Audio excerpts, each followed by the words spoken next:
Príde vám krabica, v tej krabici bude celá jednotka. Všetko, čo k tomu potrebujete. To je veľmi dôležité, aby tam bolo naozaj všetko, čo potrebujete a nie nejaké štebe a ďalej. Skladá sa z vnútornej časti, ktorá je ako keby v tom interiére, tam sú ventilátory, ovládanie, svetielka, všetko, čo k tomu má byť. Potom je k tomu veľký tubus, ktorý v podstate ako keby prechádza cez zeď. Čiže my musíme ako keby dostať ten čerstvý vzduch dovnútra zvonka.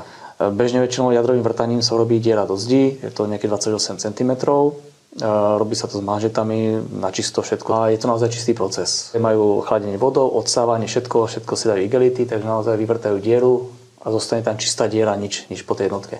Potom nastupuje tá druhá časť, kde sa osadí tá jednotka, to znamená, do zdi sa osadí tubus, v ktorom je výmeník. Na konci je fasádna mriežka, ktorá je vonku akoby na fasáde.